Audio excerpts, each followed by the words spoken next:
Good morning, boys and girls, and welcome to Cereal Box Cafe. Everything you always wanted to know about the Bible in a box of cereal. I am Nurse Heidi, and I will be with you today. Excuse me as I will be seeing patients. Next. Who's next? Yes, ma'am, I'm next. Oh, what's wrong, darling? How can I help you? I need to see the doctor. What's wrong, darling? I got a big head. No, you don't have a big head. Yes, I do. Look at my head and your head. Gee, I'm sorry. Oh, what can you do? Well, darling, I love your head. I think it's a perfect size for you and your outfit, and it accents your eyes. Something beautiful. The doctor will see you in just a minute. You can go and sit down. Oh, careful, darling. Oh, wow, such beautiful eyes. Nobody really notices her head. Next. What's wrong, darling? I have a neck. What? What did you say? All the cool Barbies have pretty necks, and look at mine. Well, where is it? That's the problem. I don't have a neck. Oh, darling, you've got a beautiful neck. No, I don't. I want to see the doctor. Well, darling, you're so petite. You don't need a tall neck. And, oh, look at your beautiful puppy dog sweater. Well, I do have a nice sweater, yes, ma'am. And your hair, it's got the little perm in it. Well, yeah, my mommy worked real hard on that during the COVID. Well, darling, listen, I care about you, and I care about your beautiful neck and your physique and your little petiteness. The doctor will see you in just a minute. Go sit over there. Oh, careful, darling. Careful. Oh, such a pretty little girl, and just the right neck for the right figure. That's right. Next. Hi, darling. How can the doctor help you today? Well, I've got this bad arm. Oh, darling, there's nothing wrong with that arm. Yeah, but I wanted to look like my right and my left arm. Well, darling, a lot of the newer Barbies come out with the bendy arm. That's the latest thing. I know I'm a 2013 Barbie. I don't like it like that. But, darling, oh, look, you've got bendy knees, don't you? Well, yes, I've got bendy knees. Not many Barbies have that. That's something to be excited about. You know, you could ride a bicycle so well with that. But I want a doctor to fix my arm. I don't like it like that. It looks like it's broke. Darling, I care about you, and I care about your arm, and the doctor will see you, and the doctor's going to take care of you, darling. Go right over there. Oh, careful, darling. Oh, bless her little heart. But she did have pretty bendy knees. I wish I could bend my knees like that. Next! Who's next to see the doctor? Oh! See what I mean? I haven't even asked you yet. What's wrong, darling? My arms! Wow, look at you. That's impressive. No, it ain't impressive. Well, the last girl only had one bendy arm, and you've got two. I don't want any bendy arms. Oh, and look at your sleeves. They're so big. Well, I know it helps take away from the fact that I got bendy arms. Well, look, girl, your sleeves are so puffy. I think they're darling. And they accent all your facial features so wonderful. I don't care about my nice sleeves. I can throw my sleeves in the washing machine, but I want to throw my arms away. Darling, I care about you, and I care about your arms. And our doctor is going to help you so much. Yeah. Don't laugh at me! I wasn't laughing. Something was in my eye. Yeah, you're making that up. I'm sorry. Go see the doctor. He will help you. Ow! Don't land on your arms. I didn't say that, boys and girls. Now listen, boys and girls. Nurse Heidi cares very much for these girls, and the doctor's going to help them. And boys and girls, let's go over the memory verse today. Matthew 28:19. Go to the people of all nations and make them my disciples, darling. Baptize them in the name of the Father and of the Son and of the Holy Spirit. Boys and girls, this has been Cereal's Cafe. Everything you always wanted to know about the Bible and a box of cereal. And this has been your good friend, Nurse Heidi. Goodbye, boys and girls. Let me see if I can help the doctor here. Doctor, we got a lot of girls to see today. All right, thank you, Nurse Heidi. Well, it's good to have you back, boys and girls. Glad to be with you yet again. I know I've been seeing a few of you at church. I think I saw, well, over a dozen of you Sunday and about that many the last Sunday, maybe 14 or 15. But it's good to slowly begin to getting back to normal again. Might as well say this right off the bat. Right off the bat. My good buddy, the sloth, has a surprise on his belly. I won't take yours. But this coming Sunday, the first person, the first through sixth grade kid that I see, all right, if you're between the first grade and the sixth grade, I have a Snickers bunny for you. That's right. It's an Easter bunny made out of Snicker bar. It is wonderful. I recommend chilling it slightly to give it a little bit more of a cooler, firm taste. But I will give a Snicker bunny to the first person that I see that's between first through sixth grade. That means if I were you, when you come into the church, come into the first entrance, because usually I'm hanging out over there. All right. Our Bible verse today, of course, the word of the day is care. We are caring for others, and in particular, caring for the sick, the weak, the needy. So the Bible story is out of the book of Mark, chapter 2. All right, this is a story not that Jesus told, but an account of one of the events in Jesus's life.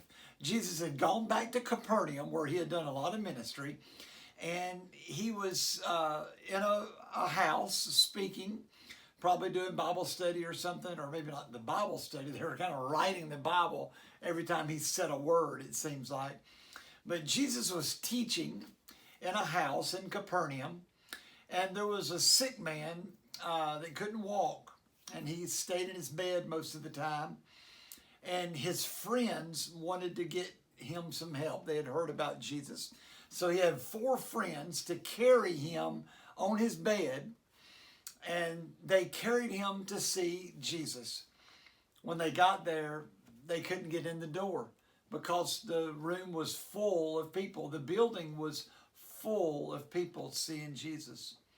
And I'm sure they probably inquired and asked and said, this is important, it's an emergency, y'all don't understand. But they couldn't get in the door. They loved their friends so much, and they cared for their friends so much that they wouldn't take no for an answer. And so what did they do to show their care and concern for their friend? They started looking for alternative ways to get to see Jesus. And what they did, they pulled the fire alarm. No, the Bible doesn't say they pulled the fire alarm. They called Jesus on the telephone. Well, the Bible doesn't really say that they called Jesus on the telephone. But what they did, they went up on the top of the house and figured out a way to kind of open up or cut part of the roof back. And then, with the help of some ropes, they lowered their friend down through the roof, through the ceiling, and kind of caught Jesus' attention. Can you imagine teaching? All right, turn over in your Bibles or in your scrolls. Just listen to what I say. Oh, look, there's a gentleman dangling from a rope above me. I can imagine how that could have looked. And you know what? Jesus healed the man. And he said, hey, roll up your bed and go home. And you know what? The man whooped and hollered and jumped up and down, rolled up his bed and went home. And that's all we ever hear about that man and about his 4 friends. Normally, this story would be about Jesus. It'd be about the man. It would be about the healing. But today, we are kind of paying a little bit of a tribute, if you will, to that man. I mean, to his 4 friends. We're paying tribute to his 4 friends. They cared very much about him, boys and girls. And I guess what we need to ask ourselves is, how much do we care for others? And how far are we willing to go to help others in need? Now, if you're like most people, you would go a long way to help your mother or your dad, maybe your grandmother or your grandfather, maybe your brother or sister.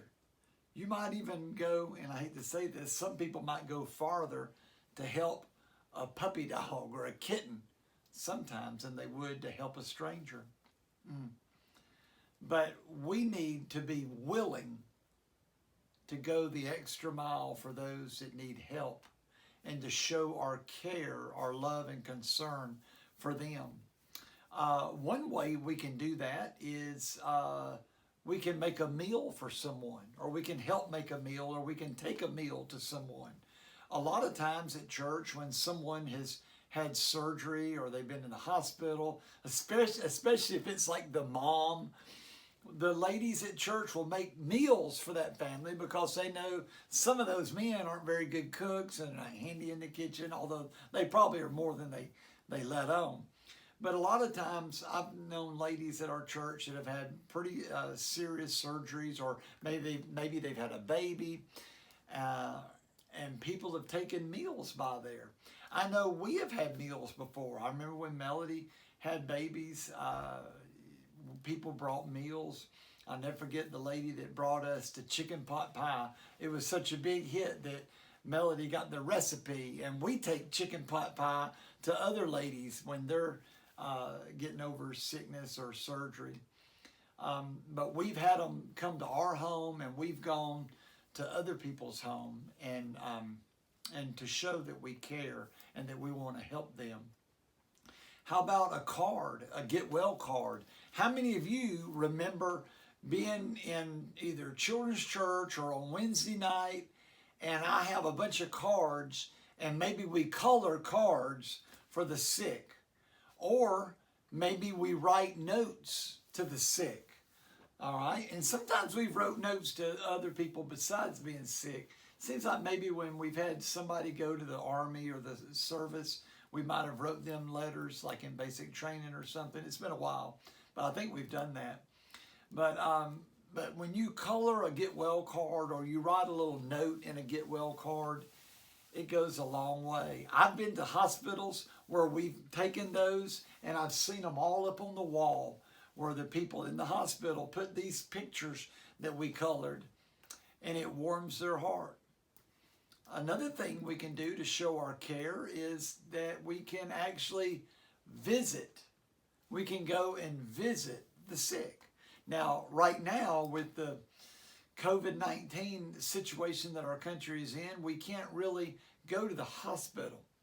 I wish we could. I've had a friend of mine in the hospital that is out now, but I wish I could have seen him while he was in the hospital. I think it would have really cheered him up. I talked to him on the phone, but it's not as good as being there. But we can visit the sick. How about this? We can visit the elderly. Maybe you know someone that's very old, and maybe they're in a nursing home, or maybe it's just assisted living, but they don't get a lot of company. And we could visit the elderly. How about another one? And children aren't able to do this, but when you get older, you could visit those in jail. Now, maybe you don't have a lot of family members that are in jail. Maybe you don't have a lot of family that they've gone to prison. But as you're older, you can minister to people in jail. Some churches do jail ministry maybe once a month. I know when I was a boy, my dad and my mom would go to the Birmingham jail, and they would minister there. And I actually, way back then, it's been a long time ago, I remember as a young boy, maybe a teenager, they let me go, and I actually went to the service at the jail. Do you know what you can do, though? You can use your phone or your parents' phone, and you can phone the sick or FaceTime the sick if they've got a smartphone or an iPhone or something like that. So there's a lot of ways that we can make contact with people to show that we care. Showing the elderly that we care, the shut-ins that we care, those in nursing homes, the people in the hospital, those that have just had surgery, those that have just had babies, and others. We can show people the love of Christ, and we can show good Christian concern and care for them. I guess the question we have to ask ourselves, boys and girls, is, do we genuinely care for others?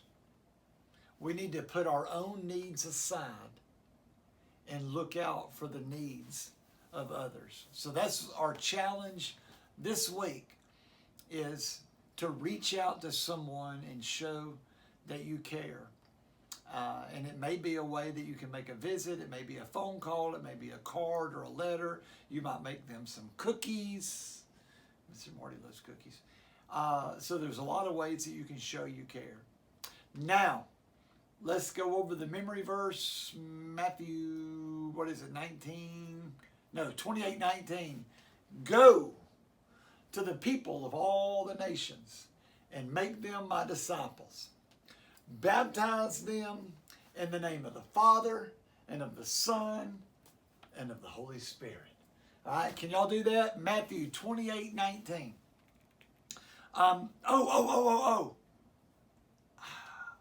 I said at the beginning of this broadcast, the first kid that sees me would get the Snicker, but what I meant to say was, the first kid that can say the memory verse will get the Snicker bunny. That's right.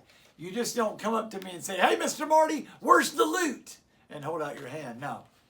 The first child that sees me and they can say the memory verse will get the Snicker bar. Now, I know what you're thinking. What if there's a brother and a sister?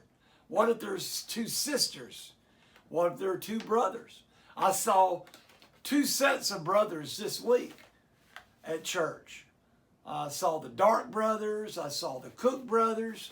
I saw some sisters. I saw the Dixon sisters. And you know what?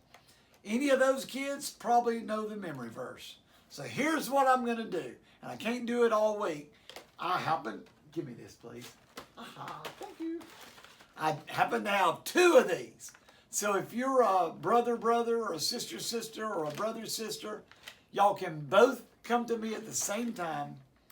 And if you can say the verse, you will each get the last two of my Snicker bars.